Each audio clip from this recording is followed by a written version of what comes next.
The announcement echoed through Terminal C for the third time. Final boarding call for Flight 447 to Barcelona, Gate 23.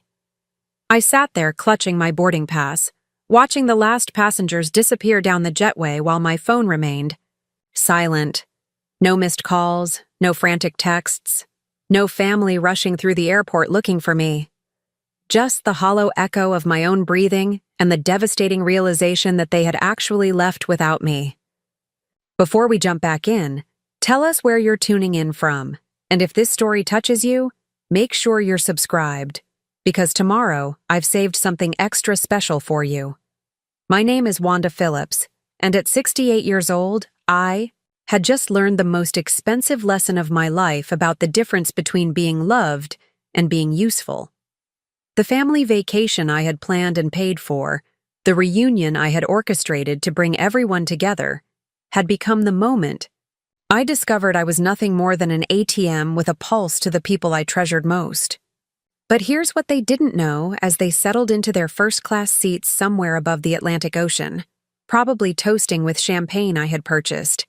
I wasn't just some forgotten old woman with hurt feelings. I was Wanda Phillips, founder and majority shareholder of Phillips Innovations, sitting on a $200 million empire that I had built from nothing. And in that airport terminal, abandoned and invisible, I made a decision that would change everything. The morning had started like a dream. I woke up in my penthouse overlooking the Chicago skyline, watching the sunrise paint the lake in shades of gold and amber.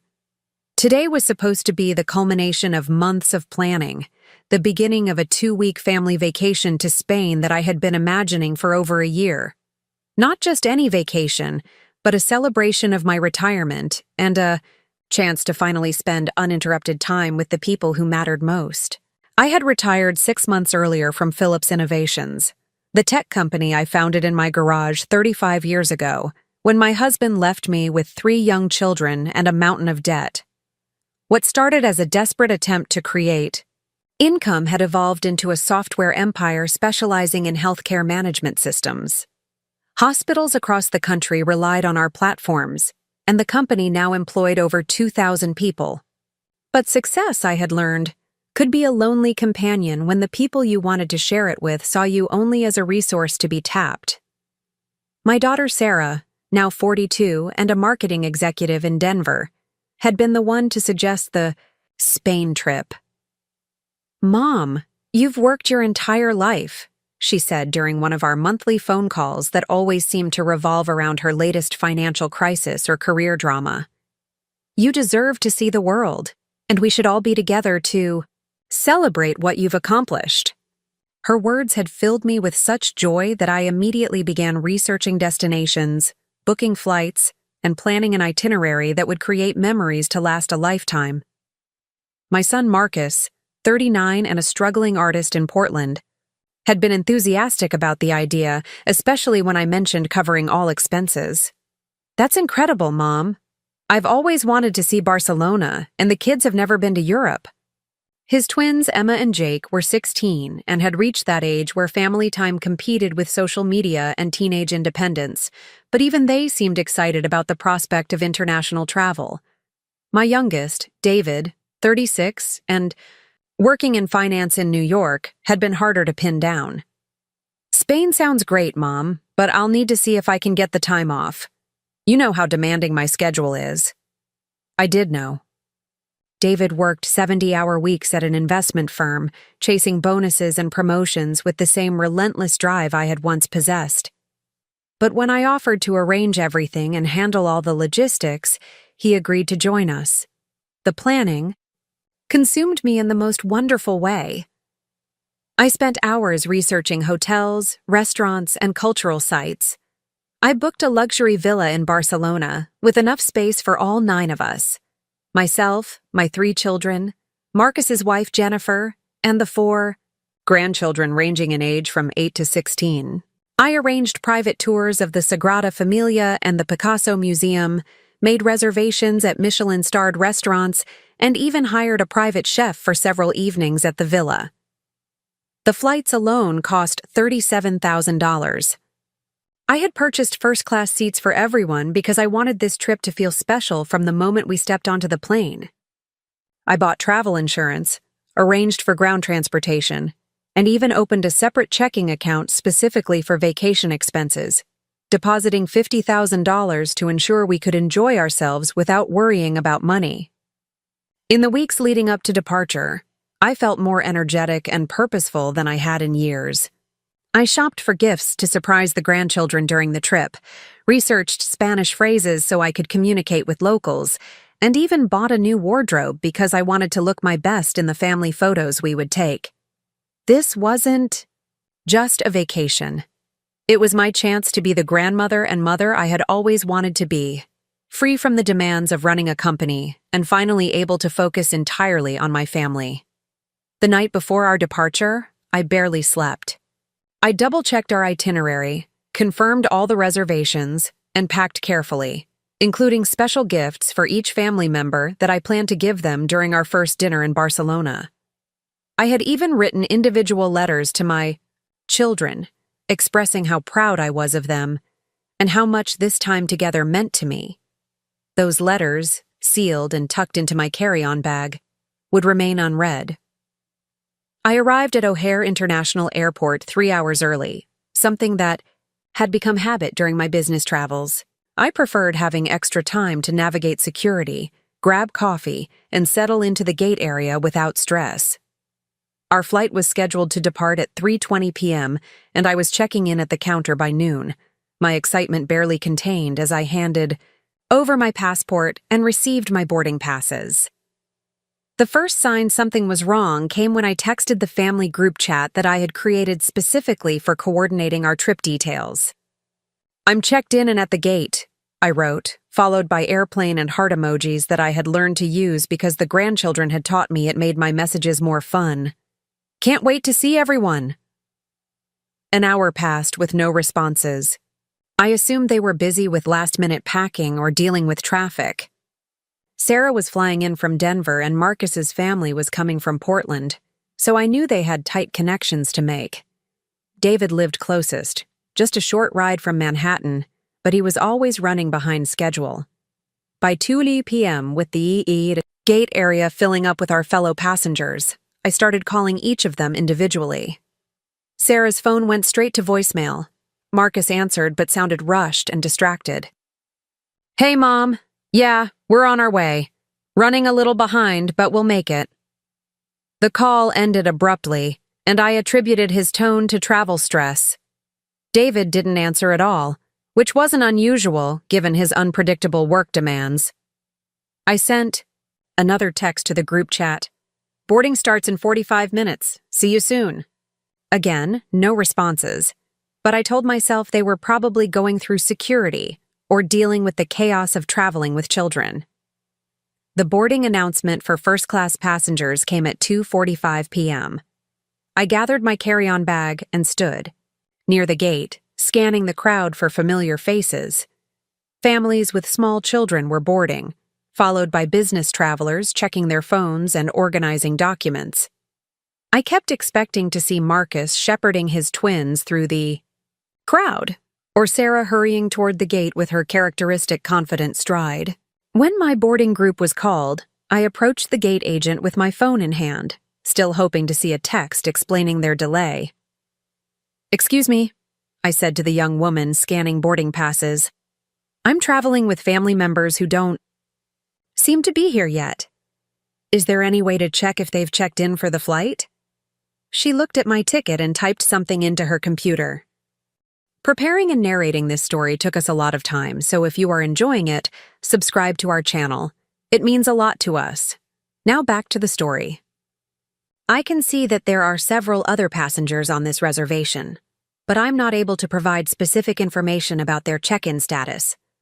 If they have tickets for this flight, they'll need to be here before we close the door. I boarded the plane with a knot forming in my stomach, taking my seat in 3A and immediately pulling out my phone to try calling again.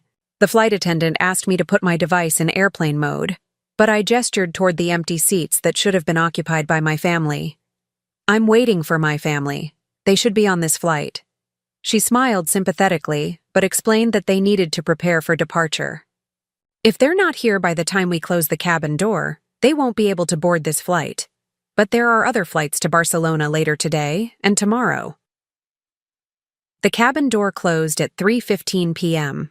I sat in my first-class seat, surrounded by 8 empty seats that I had paid for, watching other families settle in for the journey while I tried to process what was happening. The plane pushed back from the gate at 3:25 p.m., 5 minutes after our scheduled departure time, and I finally turned on airplane mode with shaking hands. During the 8-hour flight to Barcelona, I had plenty of time to think. I reviewed every conversation, every text message, every detail of our planning process, trying to understand how this could have happened. Had there been a family emergency? Had someone gotten sick? Had there been a miscommunication about the departure time or airport? But the more I thought about it, the more a different explanation began to take shape. This wasn't an accident or a miscommunication. This was a choice. They had decided, individually or collectively, that this trip wasn't worth their time, that I wasn't worth their time, and they had simply not shown up. The fact that none of them had called or texted to explain or apologize made their message crystal clear. I landed in Barcelona alone, collected my single suitcase from baggage claim, and took a taxi to the villa I had rented for 9 people. The property was everything I had hoped it would be. A stunning 3-story house with a pool, terraced gardens, and views of the Mediterranean. It was designed for a family celebration, with multiple bedrooms, a gourmet kitchen, and outdoor spaces perfect for gathering and making memories. Instead, I walked through the empty rooms like a ghost, my footsteps echoing off the tile floors. The silence was deafening. I had brought gifts for everyone, planned activities for every day, and imagined conversations and laughter filling these beautiful spaces. Instead, I was alone with my thoughts, and the dawning realization that I had been fooling myself about the nature of my relationships with my own children. That first night in Barcelona, I sat on the terrace with a glass of Spanish wine I had planned to share with Sarah, looking out at the city lights and trying to decide what to do next. I could fly home immediately and pretend this had never happened. I could stay and try to enjoy a solo vacation, though every sight and experience would be colored by the absence of the people I had wanted to share them with. Or I could use this time alone to think clearly about my life, my relationships, and what I wanted my future to look like. As I sat there in the warm Mediterranean air, listening to the distant sounds of families enjoying evening meals in nearby restaurants, I began to understand that this moment was not an ending, but a beginning. Not the end of a family vacation, but the start of a very different kind of journey. The next morning, I woke up in the master bedroom of a villa designed for celebrations and realized I had received a gift after all, though not the one I had expected. I had been given clarity. For years, I had been so focused on providing for my family, supporting their dreams, and maintaining relationships that I had failed to notice how one-sided those relationships had become. Sarah called me every month, but only when she needed career advice, financial help, or emotional support during her various romantic dramas. Marcus reached out when his art wasn't selling and the bills were piling up, or when he needed someone to watch the twins so he and Jennifer could have a weekend away. David contacted me primarily during holidays, or when he wanted to update me on his latest professional achievements, conversations that felt more like performance reviews than genuine connection. When was the last time any of them had asked how I was feeling? When had they last shown interest in my life beyond my ability to solve their problems or finance their dreams? When had they last made time for me that didn't revolve around what I could provide for them? The answer was painful but clear. Never. Or at least, not in years. Somewhere along the way, I had become not their mother, but their benefactor. Not a person they loved, but a resource they managed. And the Barcelona trip, which I had seen as an opportunity to reconnect and create new memories, had been their chance to enjoy a luxury vacation at my expense. Nothing more.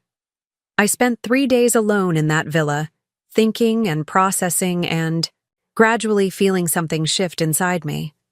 It wasn't anger exactly, though there was certainly hurt. It was more like clarity, like finally seeing a picture that had been out of focus for years. I had spent decades building a company, accumulating wealth and creating security not just for myself but for my family. But in the process, I had taught them to see me as an ATM rather than a person. On my 4th day in Barcelona, I received a text from Sarah. "Hey, Mom, hope you're having a good trip. The kids came down with something last minute and we couldn't make it. We'll definitely plan something else soon." The casual tone, the lack of apology, the assumption that I would simply accept this explanation without question, confirmed everything I had been thinking. I didn't respond immediately. Instead, I walked through the Sagrada Familia alone, hired a private guide to show me the Picasso Museum, and ate dinner at a Michelin-starred restaurant where the waiter, noticing I was dining solo, went out of his way to make conversation and ensure I felt welcome.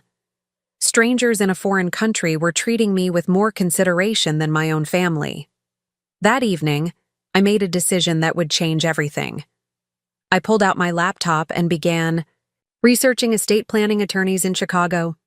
Not because I was planning to die anytime soon, but because I was planning to live differently. For 35 years, I had built a fortune with the assumption that it would benefit my children and grandchildren. Now I needed to reconsider whether they had earned that assumption. My phone buzzed with a text from Marcus. "Mom, sorry we missed the trip. The twins had school stuff come up and Jennifer wasn't feeling well. Maybe next year?" Again, the casual tone, the weak excuses, the complete lack of acknowledgement that they had left me to travel alone to a foreign country. I set the phone aside and continued typing, researching not just estate planning but charitable foundations, educational scholarships, and nonprofit organizations that aligned with my values. If my family saw me only as a source of financial support, perhaps it was time to redirect that support toward people who would appreciate it and use it to make a positive difference in the world. The last text came from David 3 days before I was scheduled to return to Chicago. "Hope Barcelona was relaxing, Mom. Crazy busy here at work, but thinking of you." No apology, no explanation, just a casual acknowledgement that completely glossed over the fact that he had abandoned me at the airport. I realized then that they had planned this. Maybe not explicitly, maybe not with malicious intent, but they had collectively decided that a free vacation wasn't worth spending 2 weeks with their mother. They had probably assumed I would cancel the trip rather than go alone, or that I would simply absorb the financial loss and plan something else another time. What they didn't realize was that I had spent 40 years learning how to turn disappointment into opportunity, failure into success, and betrayal into motivation. The little girl who had been abandoned by her husband and left to raise 3 children alone had grown into a woman who knew how to survive, adapt, and thrive. They had forgotten who they were dealing with. On my last day in Barcelona, I sat in a cafe in the Gothic Quarter, drinking coffee and watching families navigate the narrow streets together. Parents held hands with small children, teenagers walked alongside grandparents, and multiple generations moved through the ancient city as units, as teams, as people who belonged to each other. I envied them, but I also felt something I hadn't expected: relief. Relief that I no longer had to pretend that my relationships with my children were healthier than they actually were. Relief that I no longer had to make excuses for their behavior or convince myself that their neglect was just busy schedules or different communication styles. For the first time in years, I was free to be honest about who my children had become and what our relationships actually looked like. And with that honesty came the freedom to make different choices about my life, my time, and my considerable fortune. I flew back to Chicago with a clarity I hadn't felt in decades. The woman who had boarded a plane to Barcelona hoping to strengthen family bonds was returning with a different mission entirely. I was going home to take control of my life, my legacy, and my happiness in ways I had never considered before. They had forgotten me at the airport gate, treating me like an inconvenience they could simply ignore. Now they were about to discover what it felt like to be forgotten in return, starting with a $200 million estate that they had always assumed would be theirs. The plane touched down at O'Hare on a gray Thursday morning, and as I collected my luggage and walked through the same terminal where I had waited for them 2 weeks earlier, I felt like a completely different person. Not because of what had happened to me, but because of what I had decided to do about it. They thought they could take my love for granted while treating me like a convenient resource. They were about to learn that love, real love, requires respect, consideration, and genuine connection. And since they had shown me clearly that they were incapable of providing any of those things, it was time to find people who were. My phone had been buzzing occasionally during the flight with messages from Sarah about some workplace drama she needed to discuss, and a voicemail from Marcus asking if I could watch the twins next weekend. David had sent a LinkedIn article about retirement planning with the message, "Thought you might find this interesting." I deleted all of them without responding and called my assistant instead. "Helen, I need you to schedule a meeting with the estate planning firm of Morrison and Associates for next week. And I want to set up appointments with the directors of 3 charitable organizations: the Chicago Children's Hospital Foundation, the Northwestern University Scholarship Fund, and the Women's Entrepreneurship Initiative." "Of course, Ms. Phillips," Helen replied, though I could hear the curiosity in her voice. "May I ask what this is regarding?" "Legacy planning," I said, watching the Chicago skyline come into view as my taxi left the airport. "It's time to make sure my life's work goes to people who will value it appropriately." As we drove through the city, I had called home for 68 years, past the neighborhoods where I had raised my children and the downtown area where I had built my empire. I felt something I hadn't experienced in years: excitement about the future. Not excitement about providing for others or meeting their expectations, but excitement about what I could accomplish when I finally put myself first. The Barcelona trip had been a failure in every way I had originally imagined, but it had been a success in ways I never could have planned. It had shown me exactly where I stood with my family, and it had given me the motivation to change that dynamic completely. They had taught me that my love wasn't valued, my presence wasn't desired, and my feelings weren't considered. Now I was going to teach them about consequences, about the difference between being entitled to someone's generosity and earning it, and about what happens when you mistake unconditional love for unconditional tolerance. The taxi pulled up to my building, and as I rode the elevator to the penthouse that had felt so empty when I left 2 weeks earlier, I realized it didn't feel empty anymore. It felt like a sanctuary, a place where I could think clearly and make decisions based on my own values and priorities rather than my children's expectations and demands. I had spent 35 years building a fortune while convincing myself that the distance growing between my children and me was natural, temporary, or somehow my fault. Barcelona had shown me the truth. They had chosen money over relationship, convenience over commitment, and their own comfort over my feelings. Now it was my turn to make choices, and I was going to choose people who saw me as more than a checkbook with a pulse, who valued my presence as much as my presence, and who understood that love is something you give and receive, not something you simply take for granted. The airport gate where they forgot me had been a moment of humiliation and heartbreak, but it had also been the beginning of my liberation, the start of a journey toward a life where I mattered for who I was, not just what I could provide. They were about to discover that forgetting someone worth $200 million was a very expensive mistake. The silence in my penthouse felt different when I returned from Barcelona.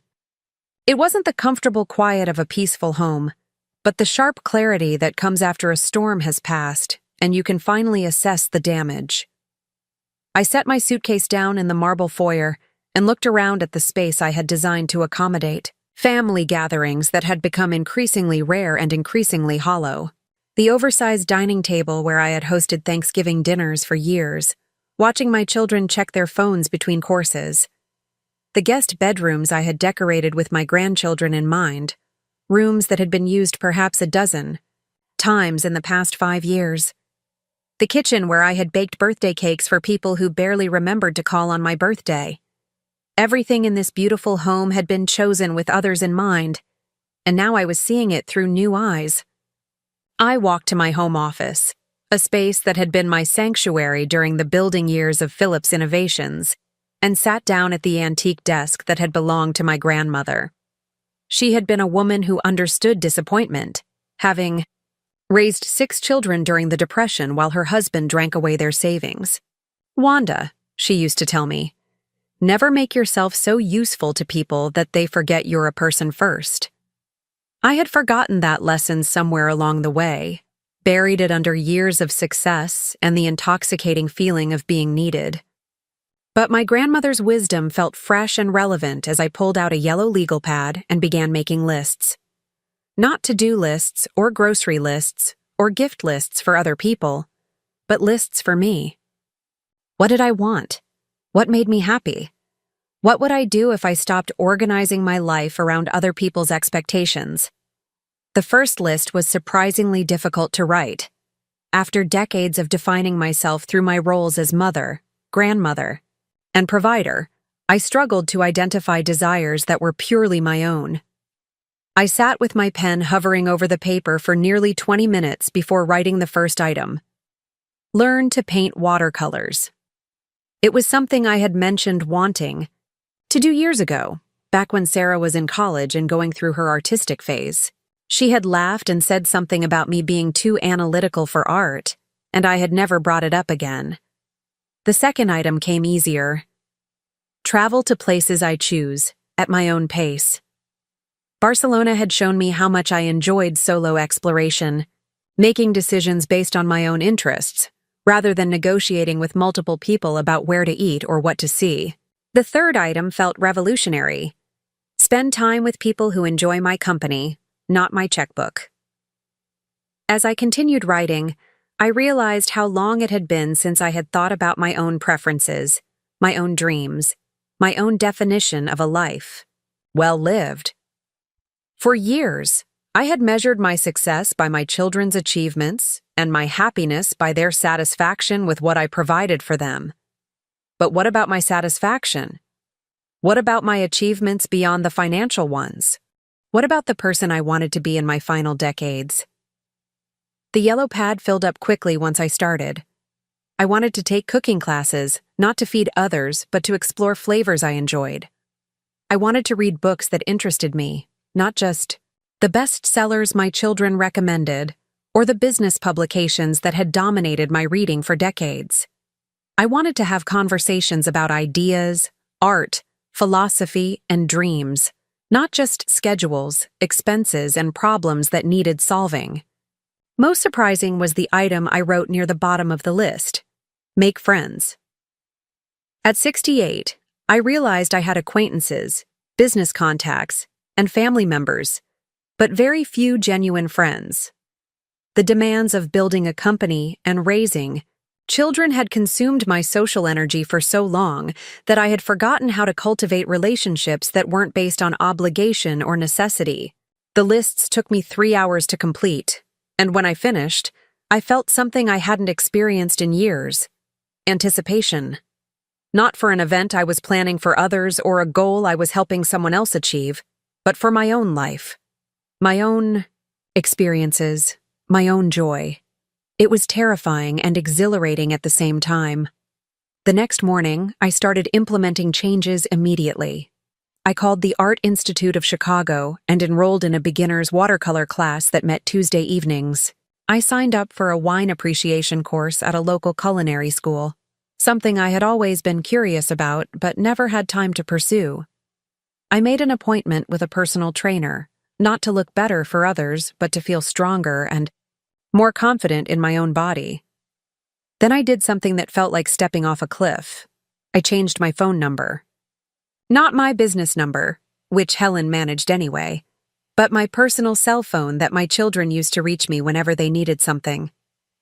I kept the old number active, but forwarded it to voicemail, and I gave myself permission to respond to those messages on my own timeline, rather than dropping everything to address their latest crisis or request.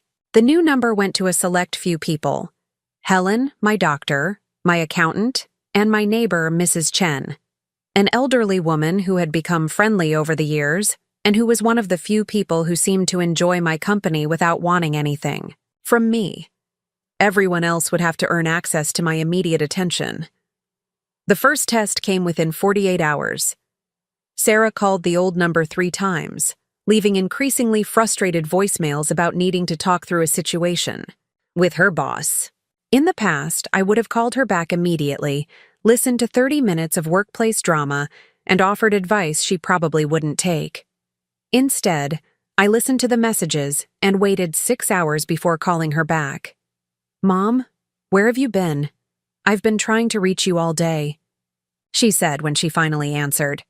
"I've been busy," I replied calmly. "What's going on?" "I needed to talk to you about this thing with my boss. She's being completely unreasonable about this project timeline, and I need someone to help me think through how to handle it." I paused, noticing how she had jumped straight into her problem without asking about my trip, my health, or my life. "Sarah, before we talk about your work situation, I'd like to know why you didn't make it to Barcelona." There was silence on the other end of the line. Then, "Oh, Mom, I'm so sorry about that. The kids came down with something at the last minute, and Marcus said his family couldn't make it either, so we figured it would be better to reschedule when everyone could go." "You figured," I repeated slowly. "All of you figured this out together and decided not to tell me before I flew to Spain alone?" "Well, we thought. I mean, we assumed you would want to cancel if we couldn't make it. We didn't want you to feel obligated to go by yourself." The casual way she said it, the assumption that my desires were secondary to their convenience, confirmed everything I had realized in Barcelona. "I see, and it didn't occur to any of you to have this conversation with me before I boarded the plane?" "Mom, you're making this sound worse than it is. We can plan another trip whenever you want. You know we love spending time with you." But did they? The evidence suggested otherwise. "Sarah, when was the last time you called me just to see how I was doing? Not because you needed advice or help with something, but just to talk?" Another silence. We talk all the time, Mom. We talk when you need something. There's a difference." I could hear her getting defensive. "Look, I'm sorry about the trip, but I really need to focus on this work situation right now. Can we discuss the vacation thing later?" "Of course," I said. "Handle your work situation. We'll talk later." I hung up feeling sad, but also oddly empowered. For the first time in years, I had stated my feelings directly instead of swallowing them to keep the peace. I had asked for accountability instead of accepting weak excuses. I had prioritized my own emotional needs rather than immediately pivoting to solve her problems. The conversation with Marcus went similarly when he called 2 days later. He needed someone to watch the twins for a long weekend so he and Jennifer could attend a gallery opening in Seattle. In the past, I would have immediately said yes, cleared my schedule, and probably sent them spending money for their trip. "I'm not available that weekend," I told him. "Oh, do you have plans? We could do it the weekend after if that works better." "Marcus, I'm not available for babysitting anymore." "What do you mean?" "I mean, I'm making different choices about how I spend my time. If you need childcare, you'll need to make other arrangements." He was quiet for a moment. "Is this about the Barcelona thing?" "Mom, I explained about Jennifer not feeling well and the twins having school commitments. This isn't about Barcelona specifically. This is about me realizing that I've been so focused on being useful to all of you that I forgot to live my own life." "But you love spending time with Emma and Jake. You've always said they're the light of your life." "I do love them, and they are precious to me. But being someone's grandmother doesn't mean being their unpaid babysitter whenever it's convenient for their parents. The hurt in his voice was obvious. I don't understand what's gotten into you, Mom. You've always been there for us. I have been there for you. Consistently, reliably, financially, and emotionally. But it occurs to me that none of you have been there for me in quite the same way. He tried to argue, to list examples of their thoughtfulness, but the examples were thin and mostly involved things they had done years ago. Eventually, he said he needed to go figure out alternative childcare arrangements, and the call ended, with both of us feeling unsettled. David's reaction was the most telling when he called the following week. He had gotten a promotion at work and wanted to take me to dinner to celebrate. I agreed, curious to see whether this represented genuine desire to spend time with me or simply another performance of filial duty. We met at an expensive steakhouse downtown, the kind of place where he could be seen by colleagues and where the bill would demonstrate his success. He talked enthusiastically about his new role, the increased salary, and the corner office he would be moving into. I listened and asked appropriate questions, but I also paid attention to the dynamic between us. 30 minutes into the meal, he had talked exclusively about himself. He hadn't asked about my trip to Barcelona, my retirement activities, or my life in any meaningful way. When there was a natural pause in his monologue, I decided to test something. David, I've been thinking about making some changes to my estate. Planning. That got his attention immediately. What kind of changes? I'm considering establishing a charitable foundation that would manage most of my assets after I'm gone. His fork stopped halfway to his mouth. A charity? What about family? What about family? Well, I just assumed. I mean, we've never really talked about it, but I figured you'd want to leave your estate to your children and grandchildren. Why would you figure that? He looked genuinely confused by the question. Because that's what people do. They build wealth to pass on to their families. I built wealth to secure my own future and to have the freedom to make choices about how it's used. Whether those choices include family depends on a lot of factors. What factors? I looked at my son, this successful, confident man who had somehow reached the age of 36, believing he was entitled to inherit wealth he had done nothing to earn from a mother he barely made time to see. Whether family has invested in relationships with me the same way I've invested in relationships with them. Whether they see me as a person they love or a resource they expect to benefit from. He set down his fork completely. Mom, where is this coming from? Of course we love you. Do you? When was the last time you called me without wanting something? When was the last time you asked about my interests, my dreams, my feelings? When was the last time you made time for me that wasn't convenient for your schedule? He opened his mouth to respond, then closed it again. I could see him mentally reviewing our interactions, and the expression on his face suggested he wasn't, finding much evidence to contradict my observations. I've been busy building my career, he said finally. I thought you understood that. I thought you were proud of my success. I am proud of your success.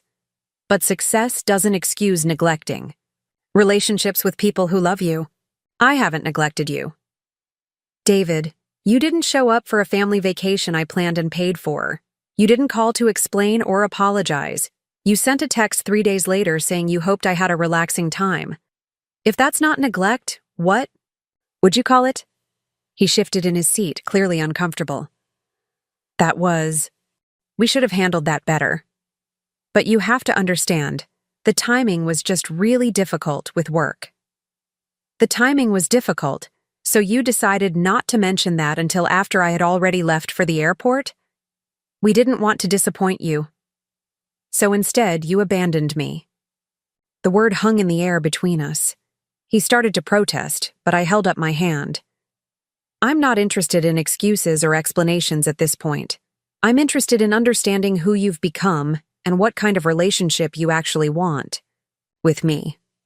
Because the relationship we've had, where I provide support and resources while you provide occasional updates about your achievements, isn't working for me anymore. The dinner ended awkwardly, with David clearly shaken by a conversation he hadn't expected and wasn't prepared for. As I watched him struggle to process the idea that his inheritance wasn't guaranteed, I felt a mixture of sadness and liberation. Sadness for the relationship we had never actually had, and liberation from the pretense that we had one. Over the following weeks, similar conversations played out with each of my children. None of them were prepared for my directness, my boundaries, or my unwillingness to immediately forgive and forget their behavior. They were accustomed to a version of me that absorbed disappointment, overlooked neglect, and continued providing support, regardless of how I was treated. This new version of me, the one who had emerged from the airport gate humiliation and the solo Barcelona revelation, was someone they didn't know how to handle. I wasn't angry or vindictive, but I was clear about my expectations and honest about my feelings. I was done making excuses for them, and I was done making myself smaller to accommodate their comfort. The watercolor class became my Tuesday evening sanctuary. I was terrible at it initially, my corporate executive brain struggling with the unpredictability of paint and water. But there was something deeply satisfying about creating something beautiful that served no purpose other than my own enjoyment. My instructor, a woman named Grace who was about my age and had started painting after her own retirement, became my first genuine friend in years. Grace had no idea about my financial status or business background. To her, I was simply Wanda, the woman who sat at the easel next to hers and struggled with the same artistic challenges. We talked about color theory and brush techniques, but also about books we were reading, places we wanted to travel, and the strange experience of rediscovering yourself in later life. I spent 40 years being a wife and mother, she told me, one evening as we cleaned our brushes. When my husband died and my kids moved across the country, I realized I had no idea who I was without those roles. It's been terrifying and wonderful figuring it out. Her words resonated deeply. I had spent decades being so completely defined by my responsibilities to others that I had lost touch with my own identity. The process of reconnecting with myself was indeed terrifying and wonderful, like meeting a stranger who happened to live in my body. The wine appreciation course introduced me to another group of people who were exploring new interests in retirement. I learned about varietals and terroir, but more importantly, I learned about conversation that flowed naturally without agenda or obligation. Nobody needed anything from me, nobody wanted to solve their problems through my resources, and nobody saw me as anything other than a fellow student of wine. I started having dinner parties in my penthouse, small gatherings of people I was meeting through my classes and activities. The oversized dining table that had hosted so many strained family meals became the setting for lively discussions about art, travel, food, and philosophy. My guests brought wine, flowers, and enthusiasm, and I provided a setting where interesting people could connect with each other. These gatherings felt completely different from family occasions. The energy was light, genuine, and reciprocal. People thanked me for hosting, but they also contributed to the conversation, asked about my interests, and invited me to their homes in return. It was my first experience in years of social interaction that felt balanced and mutual. Meanwhile, my relationship with my children continued to evolve in ways that surprised all of us. Without my constant availability and automatic yes to their requests, they had to find other solutions to their problems. Sarah hired a babysitter when she needed one instead of calling me. Marcus arranged alternative childcare for his weekend trips. David started handling his own emotional processing instead of using me as his unpaid therapist. The most interesting development was that they began reaching out more frequently, not less. Without the assumption that I would always be available, they seemed to value our conversations more. The calls became shorter, but more intentional. They started asking about my activities, my classes, my new interests. It wasn't the close, warm relationship I had once imagined having with my adult children, but it was more honest than what we had had before. They were starting to see me as a person with my own life, rather than an extension of theirs, and I was learning to enjoy their company without feeling responsible for their happiness. The changes in my daily life were accumulating into something larger, a fundamental shift in how I saw myself and my place in the world. I was no longer the woman who said yes to everything, who dropped everything to solve other people's problems, who measured her worth by her usefulness to others. I was becoming someone who had opinions about art, who could discuss the mineral content of soil and how it affected wine flavor, who had friends who called just to chat about their day. I was becoming someone who made plans based on her own interests, who set boundaries without apologizing, who took up space in conversations instead of just facilitating them for others. The transformation wasn't complete, and it wasn't always comfortable. There were moments when I second-guessed my new approach, when I wondered if I was being selfish or unreasonable. But then I would remember sitting alone in that airport gate, surrounded by empty seats I had paid for, and I would remember that being too generous, too accommodating, too selfless had not protected me from being forgotten and abandoned. My grandmother's voice echoed in my memory during these moments of doubt. Never make yourself so useful to people that they forget you're a person first. I was finally learning to be a person first, and the world was responding to me differently because of it. The real test would come when it was time to formalize these changes in legal documents, when my new understanding of relationships and reciprocity would be reflected in how I chose to distribute my life's work. But for now, I was content to continue this process of rediscovery, to keep meeting this woman named Wanda, who had been buried under decades of obligation and was finally emerging into the light. The Barcelona trip that had started as a family celebration had become something much more valuable, the beginning of my own personal renaissance. And unlike the vacation they had abandoned, this journey was one I was taking entirely for myself, at my own pace, according to my own desires. For the first time in decades, I was excited to see where it would lead. The law offices of Morrison and Associates occupied the 42nd floor of a gleaming downtown tower, the kind of building where serious money received serious attention. I had dressed carefully for this appointment, choosing a navy blue suit that projected authority and confidence. This wasn't a meeting where I wanted to be seen as anyone's sweet grandmother or a woman who could be easily influenced by emotional appeals. Margaret Morrison herself had agreed to handle my case, which told me that Helen had communicated the scope of my assets effectively when scheduling the appointment. Morrison was a woman in her 50s, with silver hair and intelligent eyes, who had built her reputation handling complex estate planning for Chicago's wealthiest families. Her office walls displayed degrees from Harvard Law and photographs with governors and senators. But what impressed me most was the way she listened.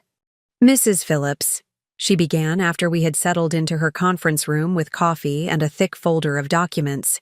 "Helen mentioned that you're interested in restructuring your estate plan.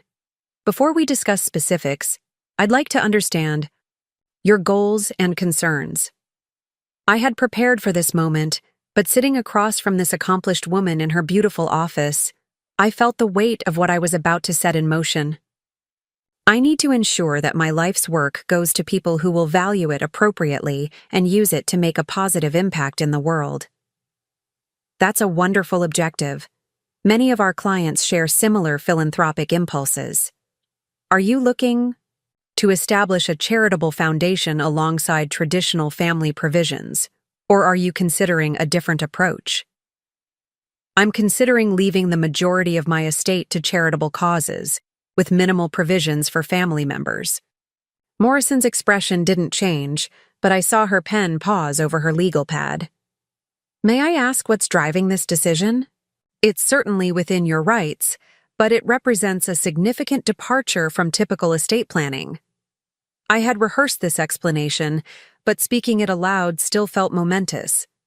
I've come to realize that my children see me primarily as a financial resource rather than as a person they genuinely care about. They've demonstrated repeatedly that they value my ability to provide for them more than they value their relationship with me. That's a serious allegation. Can you give me some specific examples? I told her about Barcelona, about the pattern of communication that revolved around their needs, about the years of one-sided relationships disguised as family closeness. Morrison took notes throughout my narrative, asking clarifying questions that demonstrated her experience with family dynamics and inherited wealth. Mrs. Phillips, I've seen situations like this before, and I want to make sure you're making these decisions for the right reasons. Sometimes family members take advantage of a parent's generosity without realizing how their behavior affects the relationship. Have you had direct conversations with your children about these concerns? I have. Their responses confirmed my assessment. They're not cruel people, but they've become accustomed to taking my support for granted while providing very little in return. I don't believe they're capable of change at this point in their lives. Morrison nodded thoughtfully. What kind of timeline are you considering for these changes? Estate planning is something we can implement gradually, allowing for modifications, if circumstances change. I want the legal structure in place within the next 3 months. I don't anticipate changing my mind, but I appreciate the option to make adjustments if needed. We spent the next 2 hours going through my financial statements, asset portfolios, and current will. Morrison's team had clearly done their homework before my arrival, because they had prepared preliminary calculations showing how different allocation scenarios would affect tax implications and charitable deductions. The numbers were staggering, even to me. Phillips Innovations had been valued at $180 million when I retired, and my stock holdings had continued to appreciate. My real estate portfolio, investment accounts, and liquid assets brought the total estate value to just over $200 million.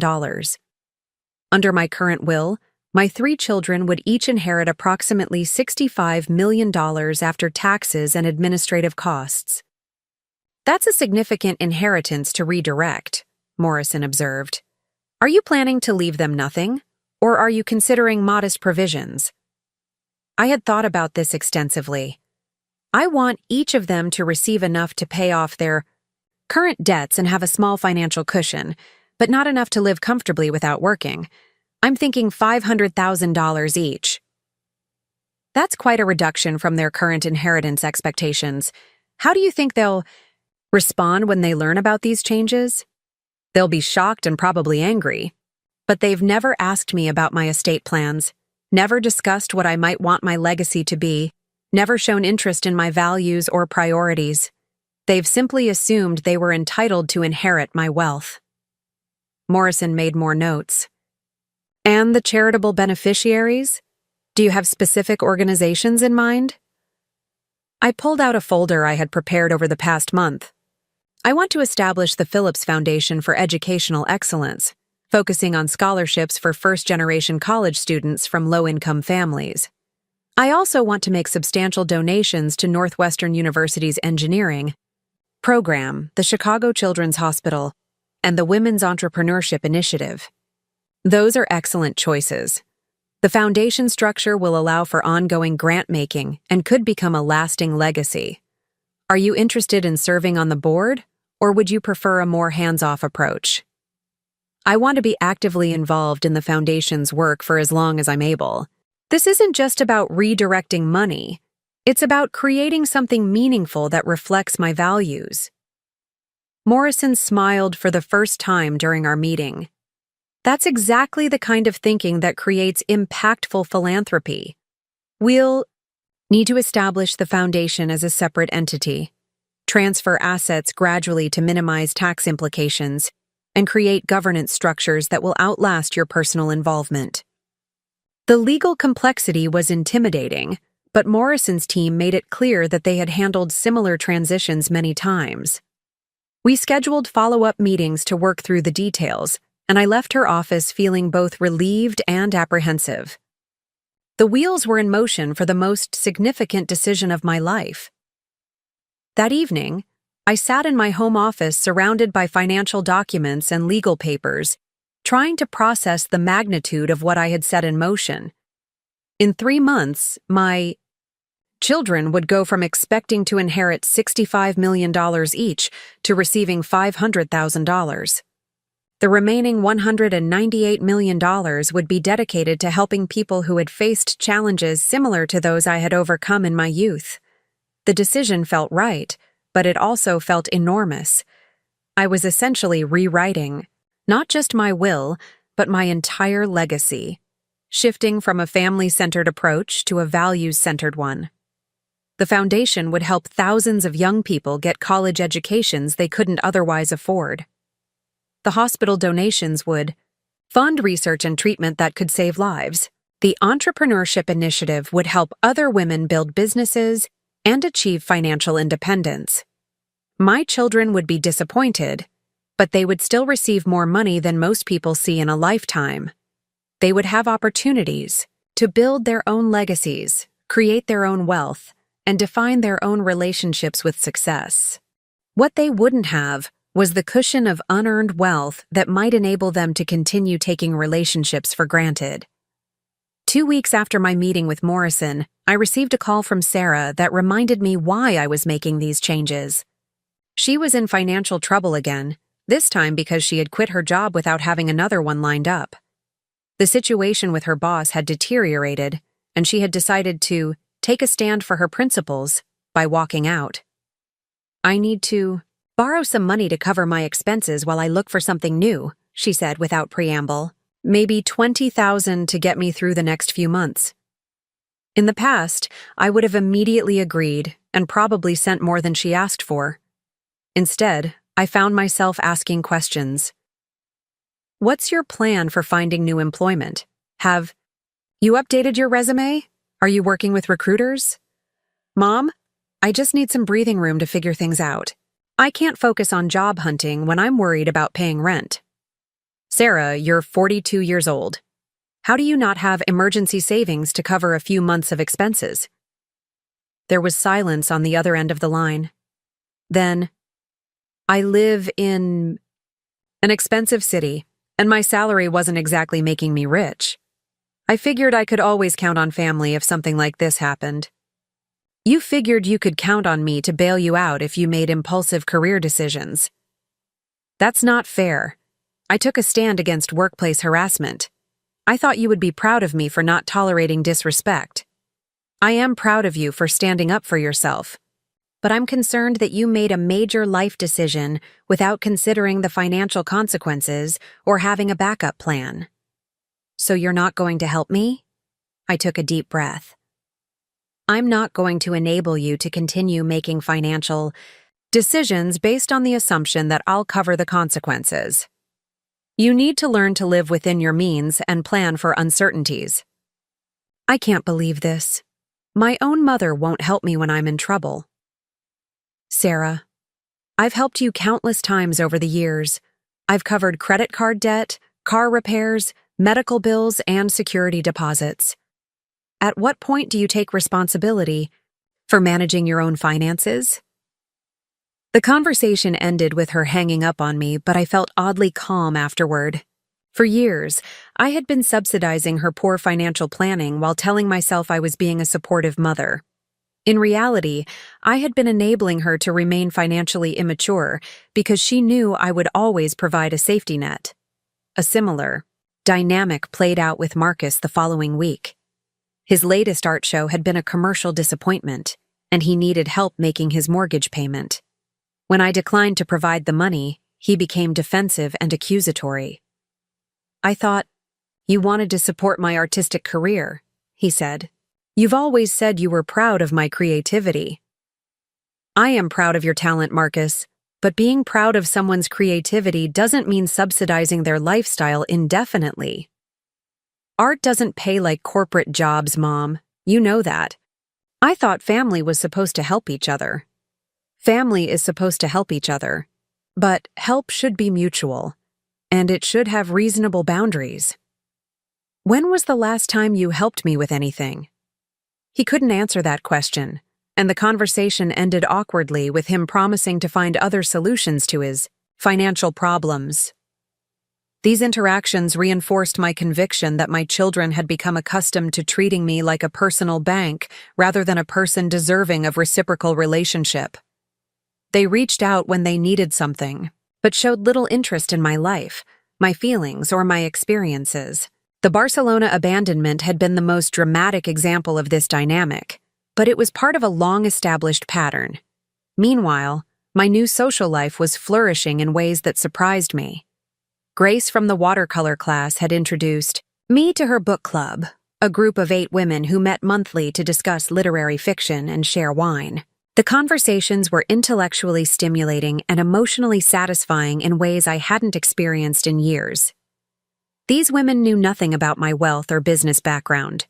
To them, I was simply Wanda, the woman who was learning to paint, and who had interesting perspectives on the novels we read.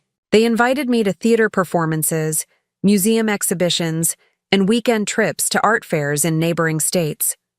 For the first time in decades, I was part of a social circle that valued my company rather than my resources. The wine appreciation course had connected me with Robert, a retired professor of history who shared my interest in travel and cultural exploration. We had begun meeting for coffee after class, then progressing to dinners and museum visits. Robert was intellectually curious, financially self-sufficient, and genuinely interested in my thoughts and opinions. At 65, he had no interest in being taken care of or supported, which made his attention feel authentic and refreshing. "You have an interesting perspective on risk-taking," he told me one evening as we walked through the sculpture garden at the Art Institute. "Most people our age are focused on preservation and security, but you seem to be embracing change and new experiences." "I spent 40 years being cautious and responsible," I replied. "I'm finally in a position to prioritize what makes me happy, rather than what makes other people comfortable." That's a luxury not everyone can afford, both financially and emotionally. You seem to have figured out something important about the difference between being needed and being valued. His observation was perceptive and validating. Robert had no agenda with me, no requests for financial assistance or emotional caretaking. He offered intellectual companionship and genuine interest in my thoughts and experiences. The contrast with my family relationships was stark and illuminating. As the legal process moved forward, Morrison's team kept me informed about the foundation establishment and asset transfers. The Phillips Foundation for Educational Excellence was officially incorporated as a 501c3 organization, with an initial endowment of $50 million. I had been appointed as the founding board chair, with governance structures that would ensure the foundation's mission continued beyond my lifetime. The scholarship criteria we established reflected my own background. Students from low-income families who would be the first in their families to attend college, with particular preference for those interested in business, engineering, or technology fields. The foundation would cover not just tuition, but also housing, books, and living expenses, ensuring that financial hardship wouldn't prevent deserving students from completing their degrees. Working with the Foundation's program officers to review applications and select recipients became one of the most rewarding activities of my retirement. These young people reminded me of myself at 18, hungry for education and opportunity, but lacking the financial resources to pursue their dreams. Their gratitude was genuine and their determination inspiring. One of our first scholarship recipients was Maria Gonzalez, a high school senior from a family of immigrants who wanted to study computer engineering. Her application essay about designing technology solutions for low-income communities moved me to tears. When we called to inform her about the scholarship, she cried on the phone and told us we had changed her life. "Mrs. Phillips," she said, "during our first meeting, I promise I will use this opportunity to help other people the way you've helped me. I want to be successful so I can give back to my community." Her words reminded me why I was making these changes to my estate plan. Maria saw education as a privilege to be honored and an opportunity to create positive impact in the world. My children saw my financial support as an entitlement they had earned simply by being born into my family. The contrast couldn't have been more clear or more motivating. I was redirecting my wealth toward people who would appreciate it, use it responsibly, and pay it forward to others. Instead of funding my children's continued financial immaturity, I was investing in young people who understood the value of opportunity and had specific plans for making the most of it. David's reaction when he learned about the foundation was telling. He had seen a brief news article about the scholarship program and called to ask about it. "Mom, I saw that you started some kind of educational foundation. That's great, but it sounds pretty expensive. Are you sure you should be giving away that much money?" "I'm not giving it away, David. I'm investing it in young people who will use education to improve their lives and their communities." "But what about family? What about making sure your grandchildren have opportunities?" "My grandchildren will have opportunities. Their parents can provide for them the same way I provided for my children, through hard work and careful planning." "That's different, Mom. You didn't have family wealth to draw on. We've always assumed that the business you built would benefit your family." "The business I built will benefit people who appreciate education and work hard to make the most of their opportunities. Some of those people happen to be related to me, and some don them aren't." "Are you saying you're not leaving us anything?" I paused, considering how much to reveal about the estate plan revisions. "I'm saying that my legacy will reflect my values, and those values include helping people who need help, rather than people who simply want more money." The conversation ended with David clearly shaken by the possibility that his inheritance expectations might not align with reality. Over the following weeks, I noticed increased attention from all three of my children. They called more frequently, visited more often, and showed renewed interest in my activities and opinions. Their sudden attentiveness might have been gratifying if it hadn't been so obviously motivated by concern about their financial inheritance. Sarah offered to help me organize my home office. Marcus suggested we plan another family vacation, this time with him handling all the arrangements. David proposed regular family dinners where we could stay better connected. I appreciated their efforts, but I also recognized them as calculated attempts to rebuild relationships they had previously neglected. The timing of their renewed interest, immediately after learning about my charitable activities, suggested that their motivations were more mercenary than sentimental. Still, I participated in some of their proposed activities, curious to see whether their behavior would change in meaningful ways. The family dinners David organized were pleasant, but felt performative. My children made efforts to ask about my interests and listen to my responses, but the conversations lacked the natural flow of genuine relationship. During one of these dinners, Sarah brought up the subject of family legacy and tradition. "Mom, I've been thinking about how important it is to preserve family wealth for future generations. The grandchildren should have the security and opportunities that come from inherited resources. What kind of opportunities are you thinking about?" I asked. "College educations, help with first homes, seed money for starting businesses, the kinds of advantages that make a real difference in life outcomes." "Those are exactly the kinds of opportunities the foundation provides for deserving young people who wouldn't otherwise have access to them." Marcus chimed in. "But these are strangers, Mom. Family should come first." "Why should family come first if family hasn't invested in maintaining relationships with me?" The question hung in the air uncomfortably. My children exchanged glances, clearly recognizing that their recent attentiveness hadn't erased years of neglect and taking advantage. David tried a different approach. "We know we haven't been perfect children, Mom, but we love you, and we want to do better. Doesn't that count for something?" "It counts for something," I agreed, "but it doesn't erase the pattern of behavior that brought us to this point. And it doesn't change my belief that my resources should go to people who will use them responsibly and meaningfully." "Are you saying we wouldn't use inherited wealth responsibly?" Sarah asked. "I'm saying that unearned wealth often enables people to avoid developing responsibility and discipline. I want to help people who are already demonstrating those qualities, not people who might develop them if they were forced to. The dinner ended awkwardly, with my children clearly frustrated by my unwillingness to be swayed by their renewed attention. Their efforts felt calculated rather than genuine, motivated by financial concern rather than emotional connection.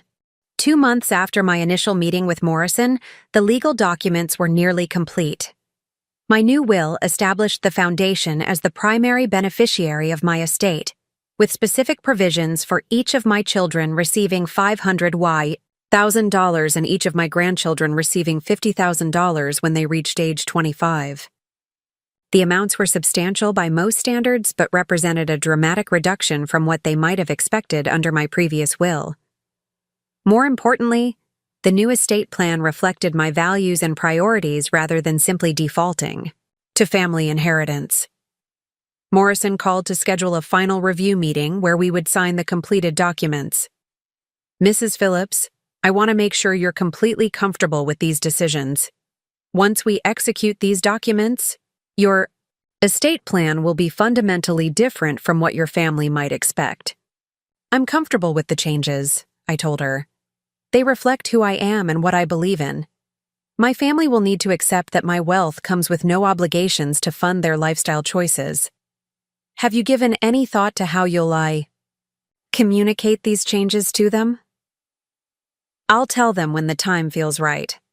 For now, I'm content to let them wonder about their inheritance while I focus on using my resources to make a positive impact while I'm alive to see it." The signing appointment was scheduled for the following week, and I felt a mixture of anticipation and finality as I prepared for this pivotal moment. I was about to formalize decisions that would reshape not only my legacy, but also my relationships with my children. They had forgotten me at the airport gate, treating me as disposable when my presence became inconvenient. Now they were about to discover that being forgotten has consequences that extend far beyond hurt feelings. My $200 million estate would remember people who had shown me respect, appreciation, and genuine care, while providing only minimal consideration for those who had taken my generosity for granted. The transformation that had begun in a Barcelona villa was about to become legally binding, permanently shifting my legacy from family obligation to values-based philanthropy. I had found my voice, my boundaries, and my sense of self-worth.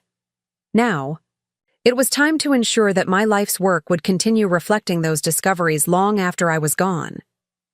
The call came on a Tuesday morning while I was enjoying coffee and reviewing scholarship applications for the Foundation's second round of awards. Helen's voice carried an unusual tension when she announced that all 3 of my children were in the lobby, requesting an immediate meeting. "They seem quite agitated, Ms. Phillips. Should I schedule something for later this week?" "No, Helen. Send them up. I think it's time we had this conversation." I had been expecting this moment. Ever since David's financial advisor had apparently done some research into my recent charitable activities, word travels quickly in Chicago's wealth management circles, and it was inevitable that someone would notice the substantial transfers I had been making to the foundation. I set aside the scholarship files and moved to the living room, arranging myself in the chair that faced the elevator. When the doors opened, all 3 of my children emerged, looking like a delegation preparing for war. Sarah carried a leather portfolio, Marcus clutched a manila folder, and David wore the expression he typically reserved for hostile business negotiations. "Hello," I said calmly. "This is unexpected but not unwelcome. Please, sit down." They arranged themselves on the sofa across from me with the careful positioning of people who had planned this encounter. Sarah, ever the marketing executive, took the lead role. "Mom, we need to talk about what's been happening with your finances. We've learned some things that are very concerning to us as your family." "What kinds of things?" David leaned forward, his investment banker instincts kicking in. "Mom, my advisor mentioned that you've been making substantial charitable donations recently. We're talking about tens of millions of dollars. That's not typical behavior for someone your age." "What exactly is typical behavior for someone my age, David?" Preservation of capital, conservative investment strategies, planning for long-term care costs, and ensuring family security. Marcus opened his folder and pulled out printed pages from the foundation's website. Mom, this foundation you started has received $50 million already, and according to their annual report, they're expecting additional funding. That's an enormous amount of money to give away. It's my money to give away, Marcus. Sarah leaned forward with the concerned expression she had perfected during years of managing difficult clients. Mom, we're worried that someone might be taking advantage of you. Financial exploitation of elderly people is a serious problem, and sometimes victims don't realize what's happening. The word elderly hung in the air like an insult wrapped in false concern. I studied their faces, noting the mixture of anxiety and entitlement in their expressions. They weren't here because they were worried about my welfare. They were here because they were worried about their inheritance. Who exactly do you think is taking advantage of me? These charity people, Sarah continued. They're trained to manipulate wealthy donors into making larger and larger gifts. They make you feel important and needed, and before you know it, you've given away money that should be preserved for family. I see. And you've determined this based on what evidence? David pulled out his own set of documents. Mom, I've done some research on charitable giving patterns among high-net-worth individuals. Most people your age give away no more than 5% of their assets annually. You've already exceeded that by a factor of 10. So your concern is that I'm not behaving like most people? Our concern is that you're making emotional decisions about money without considering the long-term consequences for your family. I stood up and walked to the window, looking out at the city where I had built my fortune through decades of careful decision-making and calculated risks. When I turned back to face them, I saw 3 adults who had never learned to see me as anything other than their personal financial institution. Let me ask you something. When was the last time any of you asked me what I wanted my legacy to be? When did you last inquire about my values, my priorities, or my vision for how my life's work should continue after I'm gone? They exchanged glances, clearly unprepared for these questions. Sarah attempted to redirect the conversation. Mom, we've always assumed you'd want to take care of your family first. That's what most parents want. Based on what?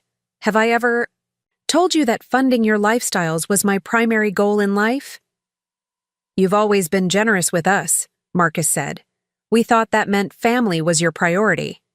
My generosity meant that I loved you and wanted to support you as you built your own lives. It didn't mean I wanted to subsidize your existence indefinitely. David's patience was clearly wearing thin.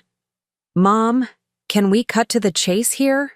We know you've been giving away large amounts of money, and we want to understand how this affects your estate planning. How do you think it affects my estate planning? Well, obviously it reduces the amount that will eventually pass to family members. I returned to my chair and looked at each of them carefully.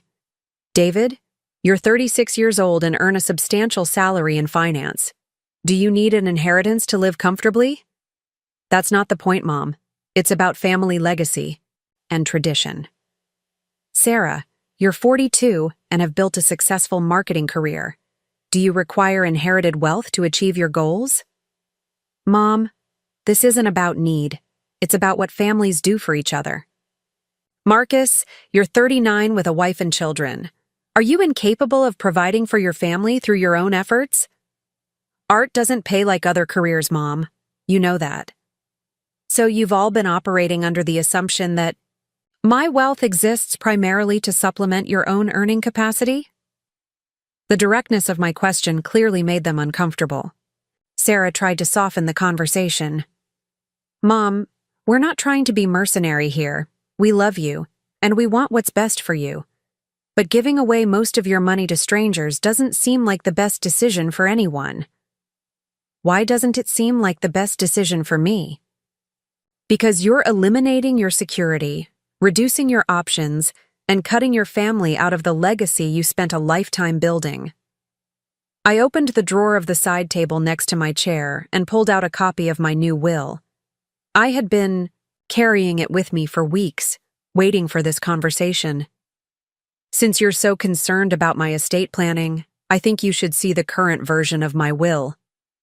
David reached for the document immediately, his eyes scanning the pages. With professional efficiency, I watched his expression change from curiosity to confusion to something approaching panic. Mom, this can't be right. This shows the foundation as the primary beneficiary of your estate. That's correct. Sarah grabbed the will from David and began reading. It says here that each of us gets $500,000.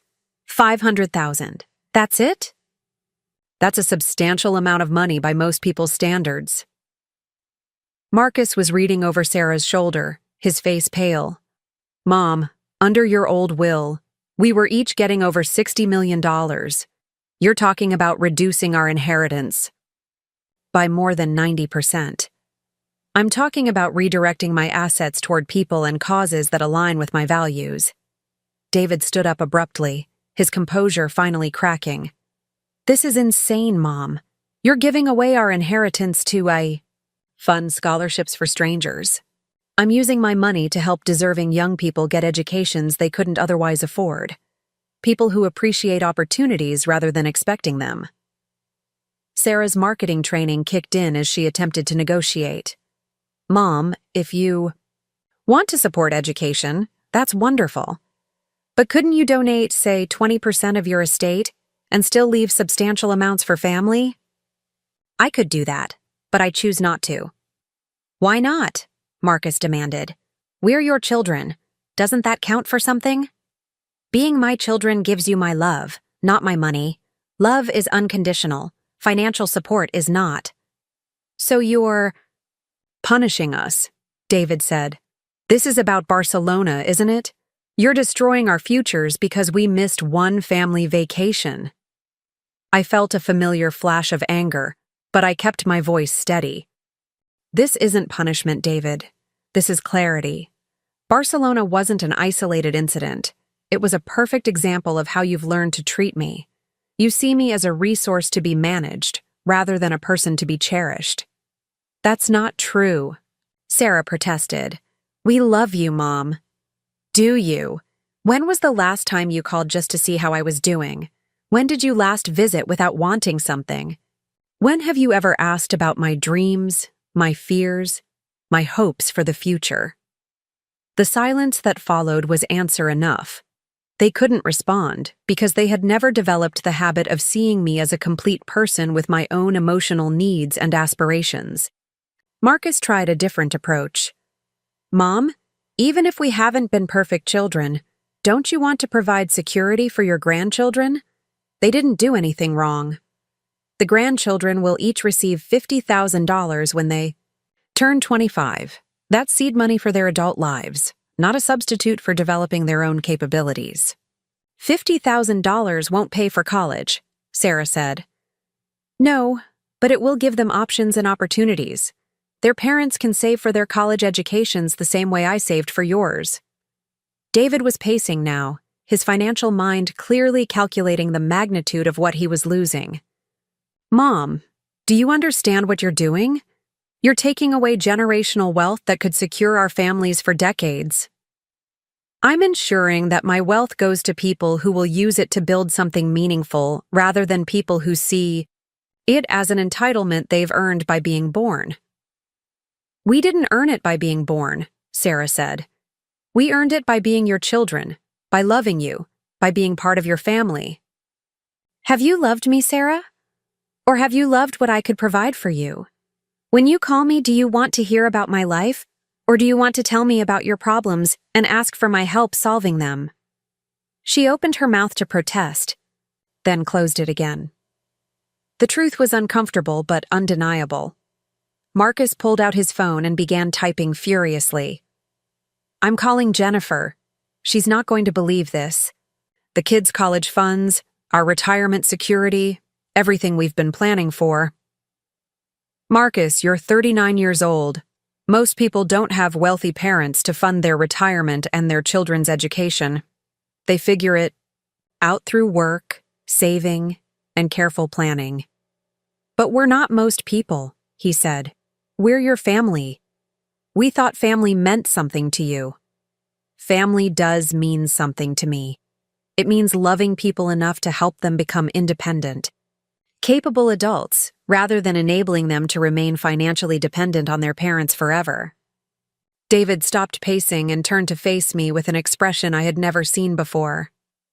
Mom, this is going to destroy our relationships. If you go through with this, you're choosing strangers over your own children. I'm choosing people who demonstrate gratitude, responsibility, and appreciation over people who demonstrate entitlement, dependence, and taking advantage. So that's it? Sarah asked. You've made up your mind, and nothing we say will change it. That depends. Are you planning to say something that demonstrates you see me as a person deserving of respect and consideration rather than a bank account you've been waiting to inherit? They looked at each other, clearly struggling to find words that might influence my decision. The silence stretched uncomfortably as they realized they had no compelling arguments beyond their own expectations and desires. Finally, David spoke with barely controlled anger. This is emotional blackmail, Mom. You're using your money to force us to pretend we care about you more than we do. His honesty was brutal but clarifying. Thank you for being direct, David. That's exactly the kind of relationship I'm choosing not to reward with inherited wealth. You're going to regret this, he said. When you're old and sick and need family support, don't expect us to be there for you the way we would have been. Are you threatening to abandon me if I don't fund your lifestyle expectations? I'm telling you the truth about consequences. Family loyalty works both ways. Sarah shot him a warning look, recognizing that his threats were only reinforcing my position. She attempted damage control. David, that's not what we mean. Mom, we'll always love you regardless of money. But you have to understand how shocking this is. We've always assumed we'd inherit your business and use that security to take care of our own families. You assumed incorrectly. I built my business to achieve financial independence and create opportunities for people who needed them. It was never intended to fund multiple generations of people who hadn't earned it. Marcus was still staring at his phone, apparently texting with his wife. Jennifer wants to know if there's anything we can do legally to challenge this. She says you might not be mentally competent to make these kinds of decisions. The suggestion that I lacked mental competence was so insulting that I actually laughed. Marcus, I've been managing complex business decisions and multi-million-dollar transactions for decades. My mental competence has been evaluated by multiple attorneys and financial advisors throughout this process. But please feel free to spend your own money on legal challenges. We might have to, David said. This isn't just unfair, it's irrational. No reasonable person gives away $200 million to charity while leaving their children with token amounts. Reasonable according to whom? Your financial advisor? Your expectations? Or your assumptions about what I owe you? Sarah made one last attempt at persuasion. Mom, what if we compromise? What if you split your estate 50-50 between family and charity? That would still be an enormous charitable contribution, but it would also provide security for your children and grandchildren. Why should I compromise with people who have shown me repeatedly that they don't value my time, my feelings, or my presence unless they need something from me? Because we're family, she said desperately. Because you raised us and loved us and taught us to depend on you. I taught you to depend on yourselves. You chose to depend on me instead. The conversation continued for another hour, cycling through anger, bargaining, guilt, and threats. My children tried every negotiation tactic they could think of, but their arguments all boiled down to the same basic premise. They deserved my money because they were my children. What they couldn't or wouldn't acknowledge was that inheritance is a gift, not a right. And gifts should go to people who appreciate them, value the giver, and will use them responsibly. My children had demonstrated none of those qualities. When they finally left, they were angry, hurt, and confused. They had come expecting to talk me out of charitable giving they saw as excessive. Instead, they had learned that their entire financial future had been restructured around values they didn't share and relationships they had failed to maintain. The apartment felt different after they left, charged with the energy of confrontation, but also with a sense of finality. I had said things that needed to be said for years, and they had revealed attitudes and expectations that confirmed every decision I had made. I poured myself a glass of wine and sat on my terrace, looking out at the city lights and thinking about the conversation. There had been no apologies, no acknowledgement of their behavior, no recognition of how they had treated me over the years. Their focus had been entirely on what they were losing, not on what they might have done to earn my continued generosity. The phone rang within an hour. It was Sarah, her voice carefully controlled. "Mom, we've been talking, and we want you to know that we understand you're upset with us. We're willing to work on our relationships and spend more time together as a family." "That's wonderful, Sarah. What does that look like?" "Well, we could start having regular family dinners again, and maybe plan some trips together, ones where we all contribute and participate equally." "And you think that spending time with me now will influence my estate planning?" There was a pause. "We think it's important to rebuild our relationships, regardless of money. But yes, we hope you'll reconsider some of these changes if you see that we're serious about being better children." "Sarah, do you hear yourself? You're offering to be better children in exchange for inheritance money. That's not relationship building. That's transaction negotiating." "That's not what I meant." "It's exactly what you meant. You're offering me time and attention now because you want me to change my will. Where was this interest in family relationships when you thought your inheritance was secure?" She hung up without answering, and I wasn't surprised. The truth was uncomfortable, for all of them. Over the following days, I received similar calls from Marcus and David, each attempting different strategies to change my mind. Marcus emphasized the impact on his children, painting vivid pictures of the opportunities they would miss without inherited wealth. David focused on the irrationality of my decision, citing statistics about charitable giving and family wealth preservation. None of them addressed the core issue. They had taken me for granted for years, treating me as a convenient resource rather than a person deserving of respect and consideration. Their sudden interest in rebuilding relationships was transparently motivated by financial concern rather than genuine affection. I found myself thinking about Maria Gonzalez, the young woman who had received our first scholarship. She had sent me a handwritten thank you note every semester, updating me on her progress and expressing gratitude for the opportunity to pursue her education. She had invited me to her graduation ceremony and introduced me to her family as the woman who had made her dreams possible. The contrast between Maria's genuine appreciation and my children's entitled expectations was stark and illuminating. Maria saw education as a privilege to be honored. My children saw inheritance as a right to be claimed. Maria planned to use her degree to help her community. My children planned to use inherited wealth to maintain lifestyle expectations they hadn't earned. 2 weeks after the confrontation, I received a formal letter from an attorney representing all 3 of my children. They were requesting copies of my medical records, financial statements, and evidence of my mental competency. They were also demanding that any changes to my estate plan be delayed pending a thorough evaluation of my decision-making capacity. The letter was professionally written but deeply insulting. Rather than accepting my choices or working to repair our relationships, they were attempting to have me declared incompetent to manage my own affairs. The woman who had built a $200 million empire was apparently not qualified to decide how that money should be distributed. I forwarded the letter to Morrison, who called me within hours. "Mrs. Phillips, I've seen challenges like this before, and I want you to know that your children have very little legal standing. You've been evaluated by multiple professionals throughout our planning process, and your competency is well documented. What happens next?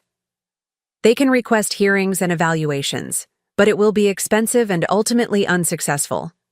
Your mental capacity is clearly intact, and your decisions, while unconventional, are well-reasoned and legally sound. Will this delay the implementation of my new estate plan? Not significantly. We can execute the final documents while their challenge is pending. Their attempt to question your competency actually strengthens your position by demonstrating that their primary concern is financial rather than emotional. Morrison was right. The legal challenge revealed my children's true priorities more clearly than any conversation we could have had. They weren't concerned about my welfare or my happiness. They were concerned about their inheritance. Rather than respecting my choices or working to understand my perspective, they were attempting to have my decisions overruled by claiming I lacked the capacity to make them. The irony was profound. The same children who had ignored my feelings, dismissed my presence, and taken my generosity for granted were now claiming to be concerned about my best interests. The same people who had never asked about my dreams or values were suddenly experts on what I should want for my legacy. Their legal challenge would fail, but it had already accomplished something important. It had removed any lingering doubt I might have had about my estate planning decisions. People who truly loved and respected me wouldn't respond to my choices by trying to have me declared incompetent. They would try to understand my perspective, accept my autonomy, and work to repair whatever damage had been done to our relationships. Instead, my children had chosen to fight me in court rather than look honestly at their own behavior. They had prioritized money over relationship, entitlement over reflection, and legal strategy over emotional connection.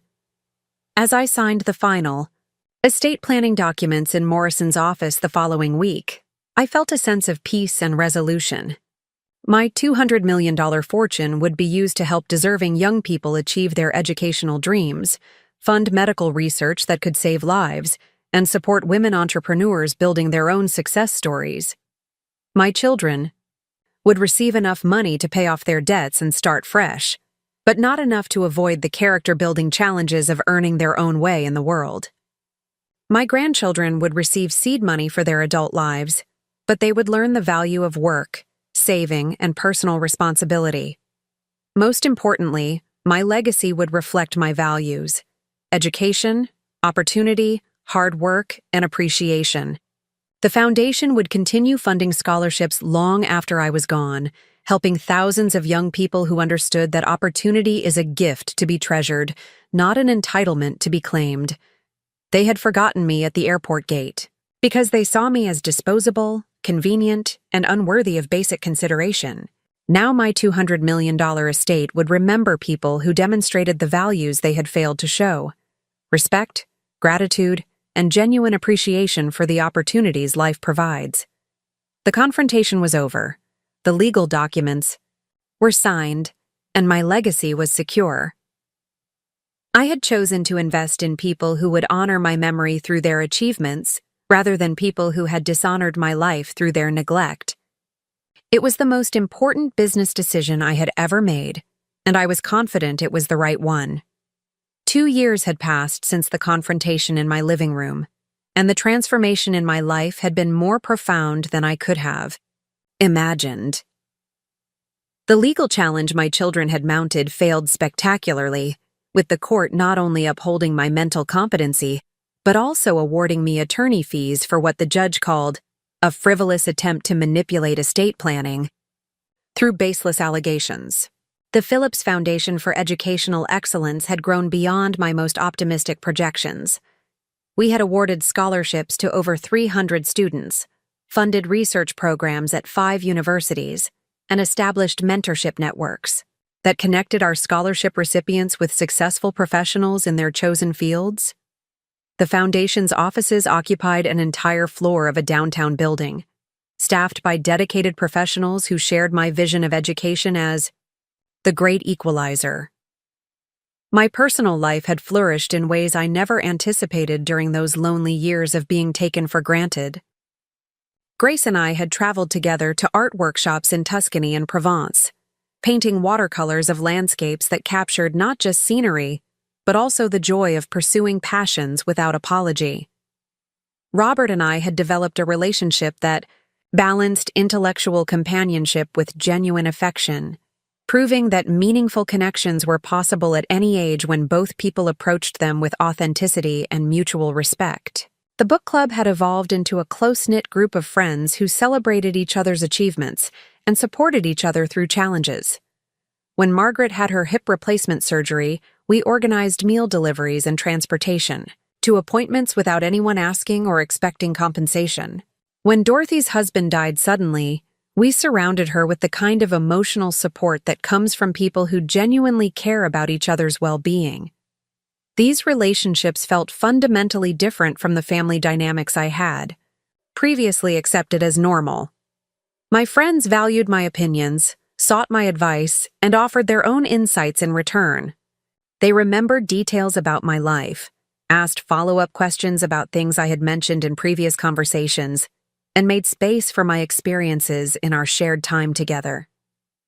The contrast with my children's behavior became even more stark as time passed. After their legal challenge failed, they had maintained minimal contact with me, reaching out primarily during holidays with perfunctory calls that felt obligatory rather than affectionate. Sarah had found a new job but continued struggling with financial management, though she no longer called me for bailout money. Marcus had moved his family to a smaller house and taken a part-time teaching position to supplement his art income, finally learning to live within realistic means. David had thrown himself even deeper into his work, apparently using professional success to compensate for the inheritance disappointment. None of them had apologized for their behavior, acknowledged their role in our relationship deterioration, or demonstrated genuine interest in rebuilding connections based on mutual respect rather than financial benefit. Their Christmas cards contained brief, impersonal messages. Their birthday calls lasted less than 10 minutes and focused on surface-level updates about their lives without inquiring meaningfully about mine. The grandchildren had been told some version of the story that painted me as unreasonable and vindictive. Emma and Jake, now 18, had been accepted to good universities but would be funding their educations through scholarships, loans, and work-study programs like millions of other students. David's children were younger, but had apparently been informed that their grandmother was no longer a source of financial support for family expenses. I felt sad about the distance from my grandchildren, but not guilty about the circumstances that had created it. Their parents had made choices about how to frame my decisions, and those choices reflected their values rather than mine.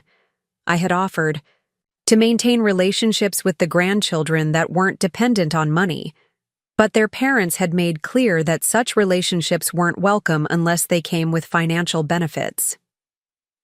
The Foundation's second annual scholarship ceremony had become one of my most treasured events. Held in the ballroom of a downtown hotel, it brought together current scholarship recipients, program alumni, and supporters who believed in our mission. The energy in the room was electric with possibility and gratitude. Maria Gonzalez, now a senior studying computer engineering, had been selected to give the keynote address. She spoke eloquently about the transformative power of education and the responsibility that came with opportunity. Her speech brought tears to my eyes as she described how the scholarship had not only made her degree possible, but had also inspired her younger siblings to pursue their own educational goals. "Mrs. Phillips," she said, looking directly at me, "from the podium, you gave me more than tuition money.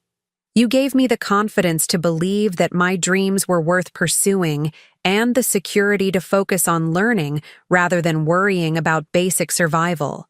I promise you that this investment will pay dividends for generations, because everyone I help will help someone else in turn." After her speech, she found me in the crowd and hugged me tightly. "I have news," she said, her eyes sparkling with excitement. "I've been accepted to graduate school at MIT, and they're offering me a full research assistantship. I'm going to study artificial intelligence applications for healthcare accessibility. Her achievement represented everything I had hoped to accomplish through the foundation. Maria understood that opportunity was a gift to be treasured and maximized, not an entitlement to be claimed and squandered. She had used her scholarship to build something meaningful that would benefit others, embodying the values I wanted my legacy to represent.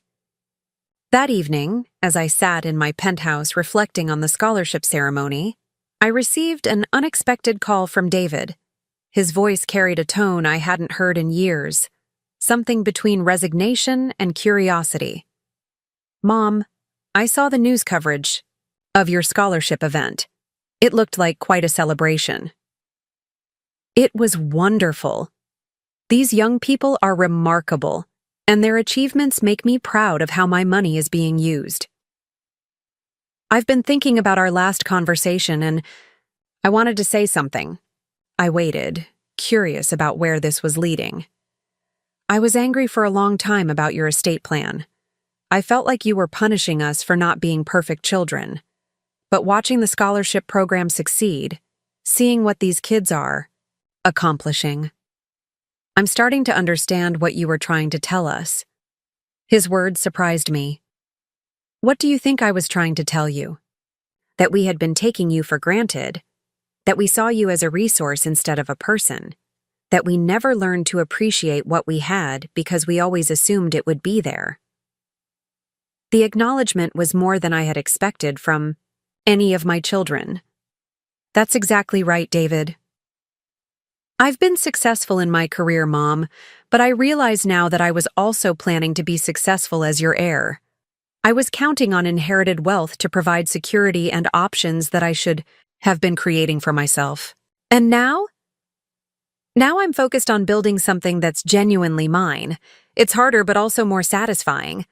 I understand why you wanted us to learn that lesson. We talked for nearly an hour, the longest meaningful conversation we had, shared in years. David didn't ask about changing my will or express hope that I might reconsider my estate plan. Instead, he talked about his own growth, his new perspective on family relationships, and his respect for what I had accomplished with the foundation. "I don't expect forgiveness," he said as our conversation wound down, "but I wanted you to know that I finally understand what kind of mother you actually were, and what kind of son I failed to be." After we hung up, I felt a complex mixture of sadness and hope. Sadness for the years we had lost to misunderstanding and entitlement. Hope that genuine relationship might still be possible if he continued growing in this direction. But I also felt vindicated in my decision to redirect my legacy toward people who had demonstrated appreciation from the beginning rather than people who might eventually learn it. 6 months later, Sarah called with news that she was engaged to a man she had met through a professional networking group. Unlike her previous relationships, which had often been with men who needed financial support or career assistance, this partnership seemed based on mutual respect and shared goals. "Mom, I'd like you to meet Richard before we get married. Not because I need your approval, but because I want you to know the person I'm choosing to build a life with. Us?" The distinction was important. She wasn't seeking my blessing or my financial contribution to the wedding. She was inviting me to participate in her happiness as a person she cared about. When I met Richard, I was impressed by his thoughtfulness and his genuine interest in hearing about my life and work with the foundation. "Sarah has told me about the challenges in your relationship," he said during dinner at a quiet restaurant downtown. "I want you to know that I encouraged her to reach out, because I believe families should work to understand each other, especially when there's so much love underneath the conflict." His words suggested that Sarah had given him a more honest version of our history than I might have expected. Over the course of the evening, she demonstrated a maturity and self-awareness that had been absent during our previous interactions. "Mom, I spent years thinking you owed me financial support because you were my mother. I never considered what I owed you in return, or whether I was bringing anything positive to your life. What changed your perspective?" therapy mostly, and watching Richard's relationship with his own parents. They enjoy spending time together because they've maintained mutual respect and genuine interest in each other's lives. I realized our family never developed that dynamic. No, we didn't. I know I can't undo years of taking you for granted, but I'd like to try building something different if you're willing. The wedding 6 months later was a small, elegant affair that reflected Sarah's new understanding of the difference between meaningful celebration and expensive display. She had insisted on paying for everything herself, declining my offer to contribute to the costs. Instead, she asked me to give a reading during the ceremony, choosing a passage about love, requiring both giving and receiving. At the reception, I sat at a table with Robert and several of my friends from the book club and watercolor class. For the first time at a family event, I felt valued for my presence rather than my potential financial contribution. Sarah made a point of introducing me to Richard's family as a successful entrepreneur and philanthropist, emphasizing my achievements rather than my role as her mother. Marcus remained the most distant of my children, still struggling to accept the new financial reality and apparently unable to move beyond his anger about the inheritance changes. His occasional communications were polite but cold, focused on logistics when coordination was necessary, but avoiding any deeper emotional connection. I felt sad about his choice, but not guilty about the circumstances that had led to it. He had been given the same opportunity as his siblings to reflect on our relationship dynamics and work towards something healthier. His decision to remain bitter and distant was his own, and I couldn't force him to choose growth over resentment. The foundation's impact continued expanding in ways that surprised and delighted me. Our scholarship recipients were graduating with impressive achievements and using their education to create positive change in their communities. Several had started their own nonprofit organizations, others had developed innovative technologies, and many had become mentors for younger students facing similar challenges. Maria Gonzalez had completed her master's degree at MIT and accepted a position with a healthcare technology company focused on improving medical accessibility in underserved communities. She had also established a mentorship program connecting Phillips Foundation scholarship recipients with high school students in her hometown, creating a pipeline of educational opportunity that would outlast any individual grant. Mrs. Phillips, she told me during one of our quarterly coffee meetings, "Your investment in me has multiplied beyond anything you could have calculated. Every person I mentor, every technology I develop, every life I touch through my work carries forward the gift you gave me." Her perspective encapsulated exactly what I had hoped to achieve through redirecting my estate toward education and opportunity. The foundation's impact would compound over decades as scholarship recipients used their education to create value, solve problems, and help others in turn. My wealth was generating returns that could be measured not in dollars, but in lives transformed and communities strengthened. Meanwhile, my personal relationships continued flourishing in ways that brought daily joy and satisfaction. Robert and I had decided to spend part of each winter in Santa Fe, where we had rented a casita and could pursue our artistic interests in a different environment. Our relationship had evolved into a partnership based on shared interests, mutual respect, and genuine enjoyment of each other's company. Grace had become like a sister to me, someone who understood the journey of rediscovering identity and purpose. In later life, we had co-authored an article for a retirement magazine about the importance of pursuing new interests and building meaningful friendships regardless of age. The piece had generated responses from women across the country who felt inspired to prioritize their own growth and happiness. The book club had expanded our activities to include theater subscriptions, museum memberships, and weekend trips to literary festivals in nearby cities. These women had become my chosen family, people who celebrated my achievements, supported me through challenges, and valued my friendship for its own sake rather than for what I could provide. On a crisp October evening 3 years after the key estate plan confrontation, I hosted a dinner party in my penthouse to celebrate the Foundation's most successful scholarship year yet. The guest list included Robert, my book club friends, several Foundation board members, and Maria Gonzalez, who had become like a daughter to me in ways my actual daughter had never achieved. As I looked around the table at people who genuinely enjoyed my company and appreciated my contributions to their lives, I reflected on the journey that had brought me to this point. The woman who had sat alone in a Barcelona villa, processing the pain of abandonment and neglect, had evolved into someone surrounded by authentic relationships and meaningful purpose. The Barcelona trip that had started as a family celebration had become the catalyst for the most transformative period of my life.